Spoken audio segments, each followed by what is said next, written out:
第3回です。ついにバビロン編に突入します。ここからが本番。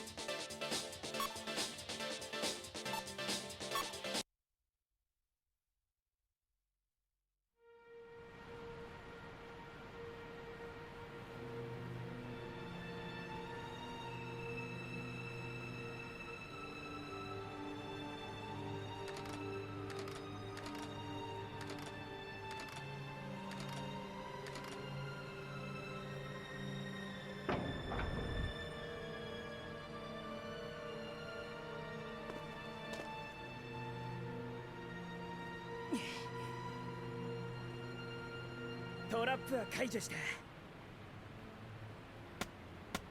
ワイナー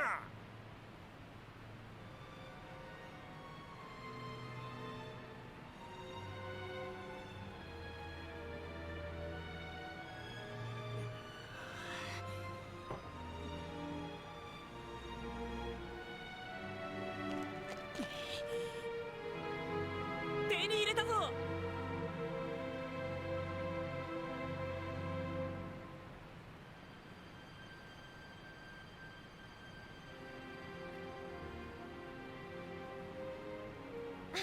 流れ星。何をしているんだワイナーウェーブ。お願い事よ。流れ星が消える前に願うと思いが叶うって言うでしょ。なあ子供じみたことをやるわいな。ねえバスなあ。正直勝ちたいために祈るのはちょっと意外。能力を探すぐらいには伸び悩んでいたということでしょうか。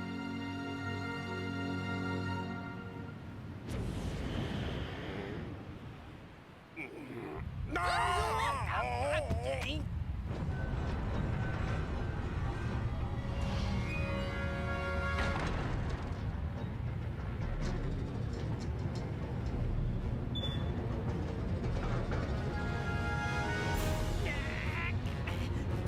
やばい、トラップが。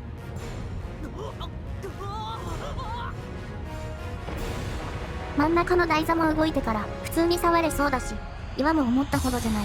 言うほど罠になってますかね。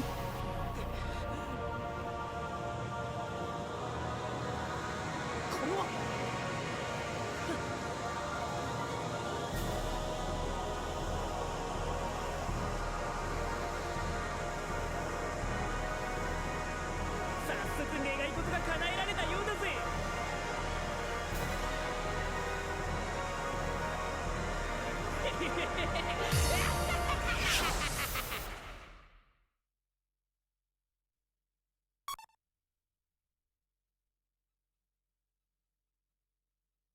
いきなりタイムアタックになりましたね。うまいこと短縮していきましょう。必ずスタートダッシュを決めて即グラビティダイブ。右側の石像の裏側に道があるので入りましょう。本来、これはギミックで動くのですが、斜め上から侵入すると待たなくても近道に入れます。今も少し引っかかっていますが、解除が早すぎると見えない壁にぶつかり続けてものすごくロスするので注意。掲示残量が少ない場合はやらないのも手ですね。制限時間は割と余裕がない上に、2周目は絶対にグラインドで移動したいので、道中のリングは集めておきましょう。今のジャンプ台は必ず後半の方でジャンプして上ルートに行きましょう。下ルートは結構遠回りになってしまいます。その先、再び広場のような場所に出ます。ここも右側にグラビティダイブすることで隠し通路に入れます。先ほどよりもシビアですが、狙ってみましょう。ジャンプした直後に左側にグラインドレールがありますが、結構遠回りなので、ゲージがかなり不足している場合を除いては乗らなくていいです。この広場でグラビティダイブ、左側から順に浮いている像を触って加速していきます。今回は失敗してますが、うまくいくと、3つの像を触って、最後の直角カーブもスムーズに抜けられます。2周目に入ったらまたグラビティダイブ、右側の石像の上ぐらいを目指して飛んで裏道へ。GP がなくなるので、そのまま正面にあるグラインドレールに乗りましょう。もう少し先で解説したいことがあるのですが、途中までの中途半端な時間だと何か話すにも尺が足りないので少し黙ります。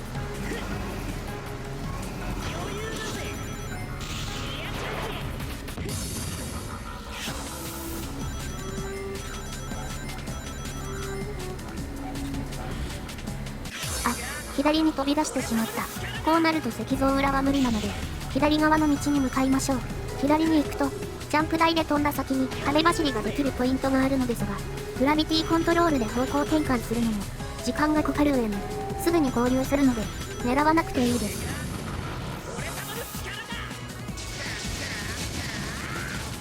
なぜか1回多いけど、本来は、こんな感じで、石像をうまく乗り継ぐことで、スムーズに戻ります。タイムアタックミッションは、道が全部遠回りだったり、テクニックを知らないで走ると、本当に時間が足りなかったりします。確かにうまく乗りながら進めた方が良いとは思うのですが、本作にはミッションモードというものがあるので、本編はもう少し優しめになっていても良かった気がします。操作は簡略化されたものの、ストーリーの条件はやたらと厳しいんですよね。まあ、前作は普通に操作難易度が高い分、序盤に関しては回でも許したけど、本作は簡単な分、しっかりと操作できるようになろうということですかね。失敗しましたが、ギミックは動いていて道ができたので右側から行けますね。あ、ギガンテックロックスの時もグラビティコントロールしなきゃいけない地点の寸前でこれをやらかしたんですが、遺跡の呪いか何かということで、貴重な地上ルート、このように GP をたくさん集められますので、 GP がない状態で来た時は毎回トリックを入れていきましょう。俺様が一番よ。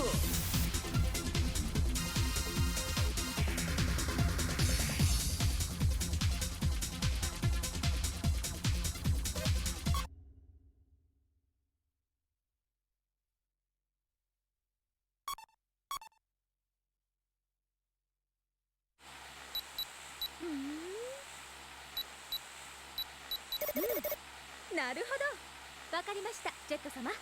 でどうなんだ。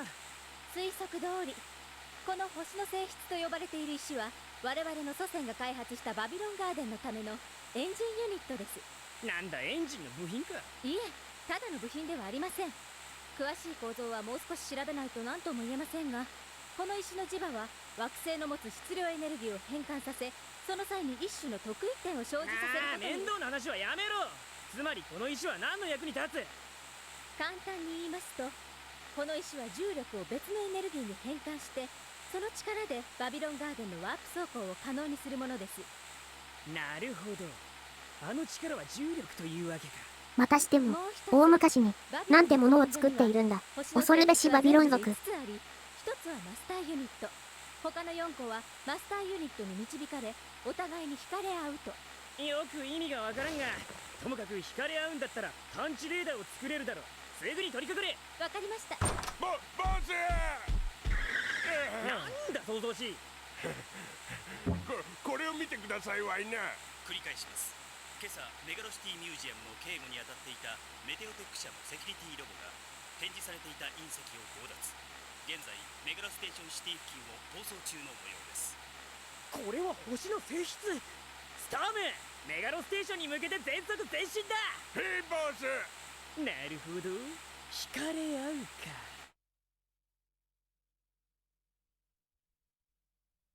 次は石を取り戻すためにレースとなります。操作キャラはストーム。コースのナイトラッシュはそのまま進むと遠回りの上にコースアウトの危険性が、安全かつ速い近道を探す必要があります。スタート地点直後、左側に壊せる壁があるのですが、1周目では無理です。しかし NPC のロボたちは前に解説したように最初からパワースキルを持っています。少し出遅れてうまいこと当ててもらいましょうと思いきや、誰も曲がらず、まあこんなこともあります。よって1周目は普通ルートで行きます。曲がった後、列車が通っているのでグラビティダイブでうまいこと触りに行きましょう。正直難易度高いので失敗しても大丈夫。仮に触っても少ししたら解除。左に見えるピンクの標識の場所で飛び上がり、グラビティコントロールで影走り、ショートカットルートに入ります。ショートカットルートの中にはリングがたくさん置いてあります。しっかり集めて2周目に入った際に左の壁を壊せるようにレベルアップしましょう。この先上ルートがありますが、グラビティコントロールでしか行けないので気にしなくていいです。行く必要性もないです。また出ました。これのせいで負けるなんてことはほとんどないのですが、どの道遅いのは困りますね。今度は壊せるので、左に見えるパワータイプの看板に向かって移動します。トンネル内は一直線なので、GP に余裕があればグラビティコントロールしたくなるかもしれませんが、抜けて少し進むと、また列車の地帯なので、やめておきましょう。その先もう少し稼げる場所があれば使ってもよかったんですがね。ちなみに、この地帯、電光板も浮いていて、これも加速に使えます。そっち狙いなら、少し高度を落としましょう。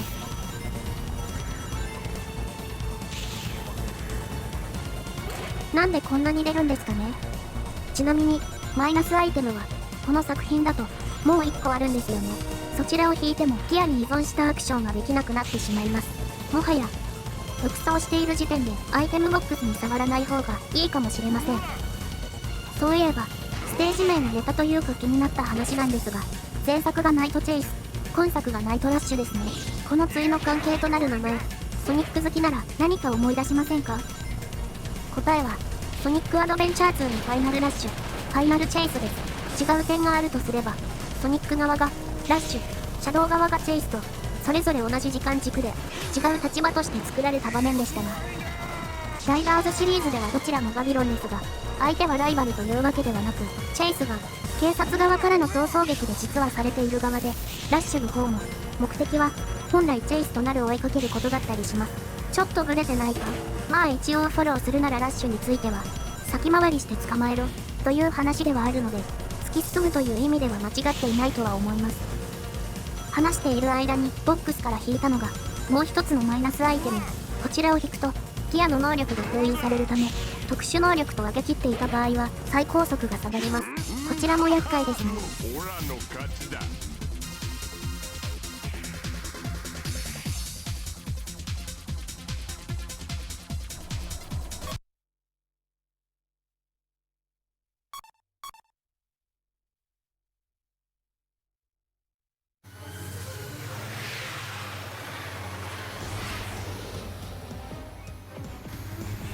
ぬるいぜ。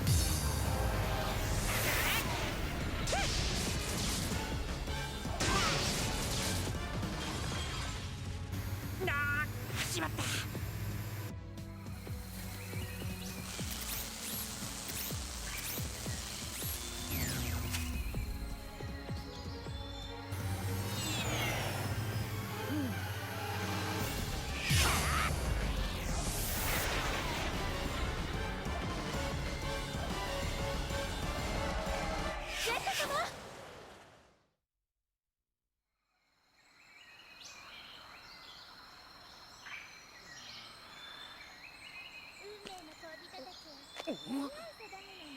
あ、本当のこと言うとね、ロボットに追われて逃げてきたの。すごく怖かった。おい。それは？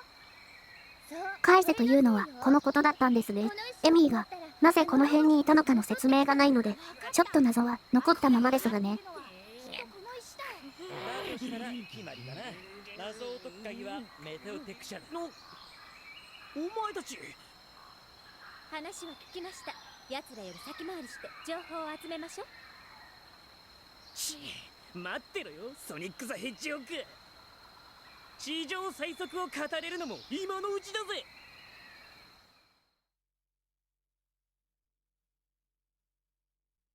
またしてもタイムアタックですね。今回も遠回りが多いと普通に時間が足りない場合もあります。GP もしっかり無駄がないように使いましょう。NPC は全員ロボですが、パワー専用ルートは通る必要がないため、今回は利用することを考えなくていいです。レベル3まで上げると最高速が上がるので、最初の下り坂はリングをできれば拾っておきたいですね。ループの後、ジャンプ台があり、その先はリングに従って動いてしまうと、フライ用ルートに行くので、少し手前から飛び上がって、奥に見える道へ、グラビティコントロールで飛び移ります。1周目はこれが最速ルートです。ジャンプ台から着地したら、すぐにグラビティダイブ、直線を加速して、次のハーフパイプのようなエリアへ。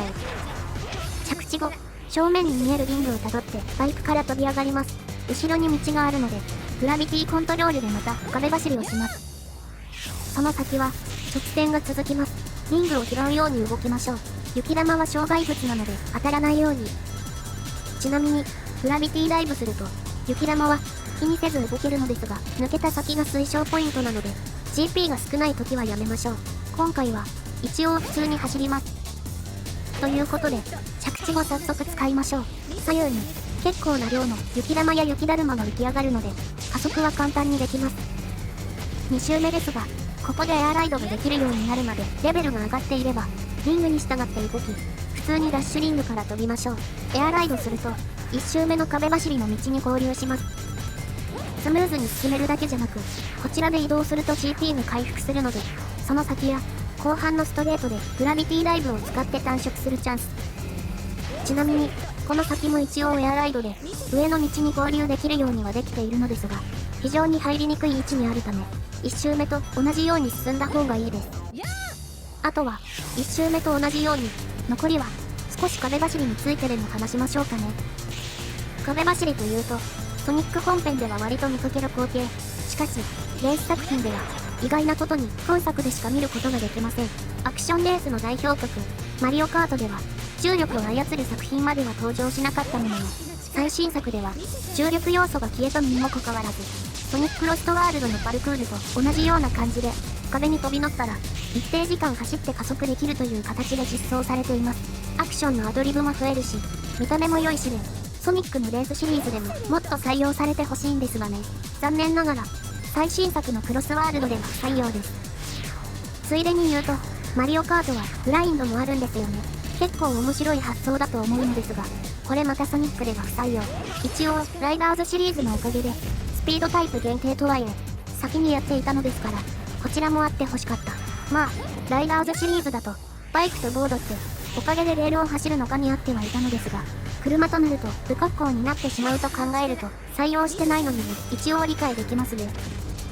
ゲージに余裕があるから使ってみたらこれです。まあ、曲がりにくいので、しょうがないですね。それでも、結構な距離を移動したので、良かったと思います。力見せたわね。知識の差ね。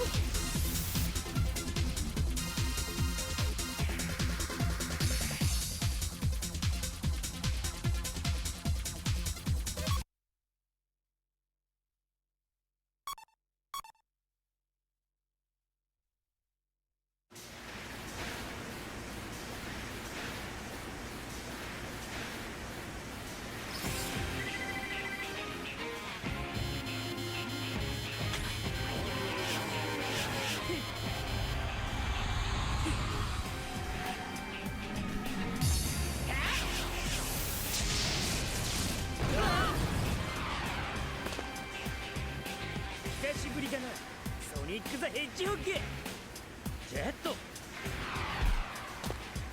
あの時の蹴りをつけてやるわいな。望むところだ、バビロン盗賊団。いい加減にしろ、トム。小盗み、お前の持っている星の性質を渡せ。そりゃわからないでしょうよ。拾った石は、もともと俺たちのものだったのにみたいなこと言えばよかったのでは。星の性質をまんまと奪いやがって。おいおい待てよ、しつこい男は嫌われるぜ。面白い。はっ、今日こそどっちが地上最速か証明してやる。へへ。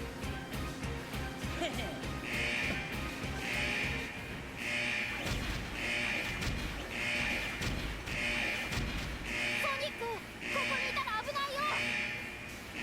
再開のパーティーはお預けだ。またな、ジェット。おい、待て。おっと、石を渡してもらわなきゃここを通すわけにはいかないわいな。ちょっとどいてよ。ソニックを見失っちゃうじゃないの。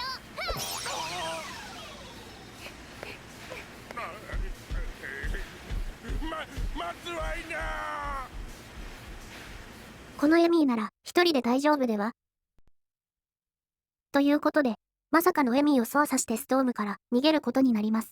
ヒーローズ編だと忘れられてたり、バビロンストーリーなのに敵側にされたりと、やはり扱いが悪いストーム。本気出しちゃう。エミーはスピードタイプで、ギア性能もごく普通です。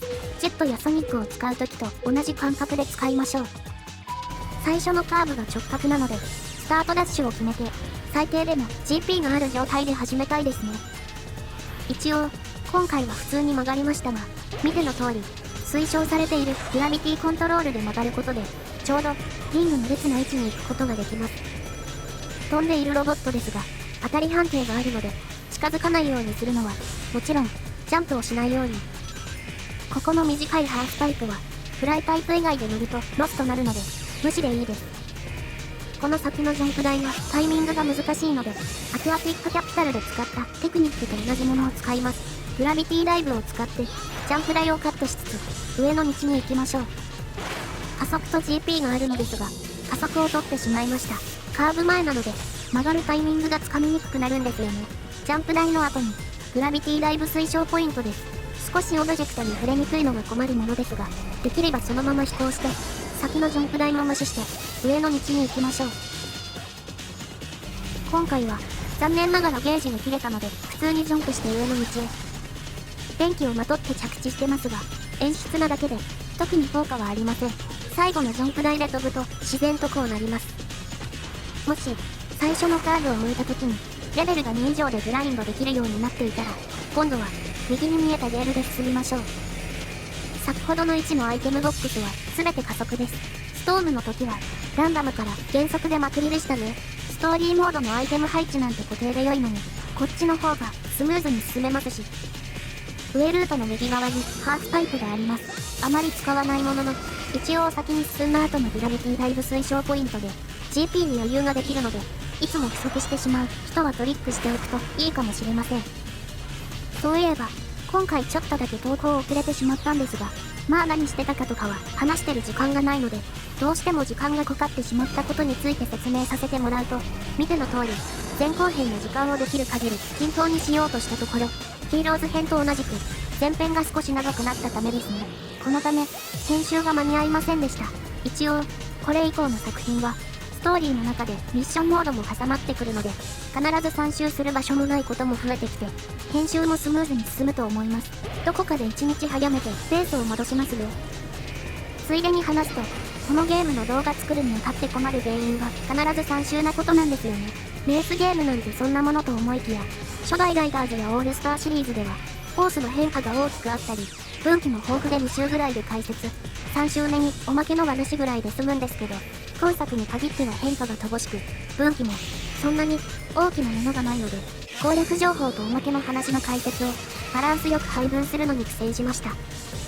まあ、攻略動画というからには、あとはやること決まってるから同じように走ってください。解説することはもうありません。でも、成立するんですが、せっかく知っているともっと面白くなる話があったり、シーンに合っていて話したいこともあるので、それはもったいないかなと思ってできる限りは、話は続けるようにしているんですね。今回は、このレースで終わりですが、また、おまけで1コースあります。良ければ見ていってください。後編は、4日あれば投稿できると思います。それではまた次回お会いしましょう。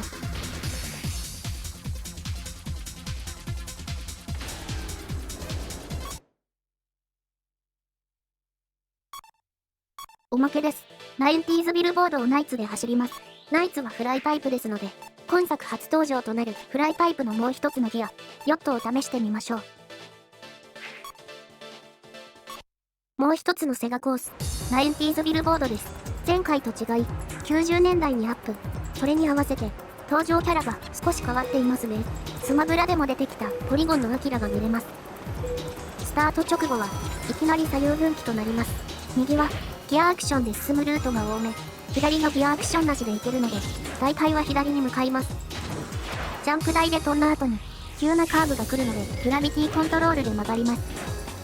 その先、ビルを縦に登っていきますが、セガロゴの後にジャンプし、そのままグラビティコントロールすると、壁走りしてショートカットルートに入れます。できればこちらを使いましょう。壁走りが終わった後、次のジャンプ台で飛んで、右側にハウス・オブ・ザ・デッドの看板がありますが、こちらにグラビティコントロールで突っ込むとショートカットルートに入れます。正面もフライパイプだと専用ルートがありますが、遠回り、できればこちらに行きましょう。これで一周なのですが、スタート地点前はジャンプポイントから飛ばず、グラビティダイブすると、ソニックライダーズの看板が浮き上がって、これに触れると加速できます。GP に余裕があれば、こっちの方がスムーズです。ただ、看板に触ると、左ルートがほぼ確定となるので、右に行きたい場合は注意。今度は、セガロゴのところで壁走りしないルートにします。こちらは少し遠回りなものがほぼ直線となっているため、グラビティダイブでかなりスムーズに抜けられる利点があります。壁側は先行されるとリングも全部拾われてしまうし、ゲージ残量次第ではこちらもありかも。前回と違い、背景の作品はクレイジータクシーにシェンムーやジェットセットラジオもいてドリームキャストが多いですね。バーチャファイターがちゃんと90年代ですが、全体的には2000年代の印象が強い作品が多いです。なのにソニックはクラシックというちょっと半端な感じが、80年代コースでクラシックは出したし、ソニックアドベンチャーでも良かったのでは。今回は右に向かいましょう。エアライドの場合は普通に道の真ん中から飛んで一気にビルのパートの前まで行くことができます。セガゲストの中ではナイツは唯一の続投キャラでしたね。フライタイプであることも似合っています。しかし唯一続投されるとは Wii で作品が出ていたことも出す要因の一つだったんですかね。アイアイはほら Wii からモデル変わりましたからね。ソニックがモンキーボール側に行ったのですが、クラシックの方だったので、新モデルはモダンとの共演がまだですね。クロスワールドで来ないかちょっとだけ期待しています。ではそろそろ終わりです。今回も必殺技まとめがありますので、ぜひそちらもご覧ください。チャンネル登録や高評価もよろしくお願いします。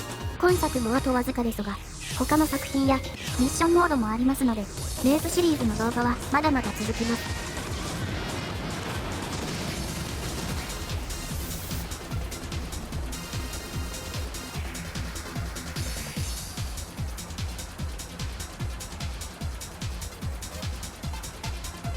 ジェットの必殺技は馬小星、巨大な扇で相手を吹き飛ばします。前作でも実は使っている技です。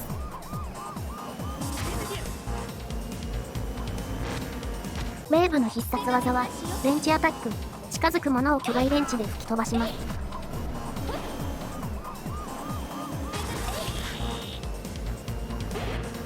ストームの必殺技は借りて目の前の相手を豪快に突き飛ばします。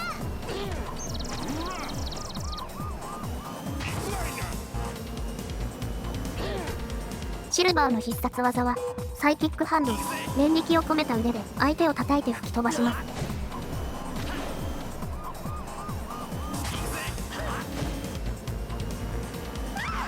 ブレイズの必殺技はフレイムトルネード、両手の炎を出して回転攻撃で相手を突き上げます。今回は以上です。ご視聴ありがとうございました。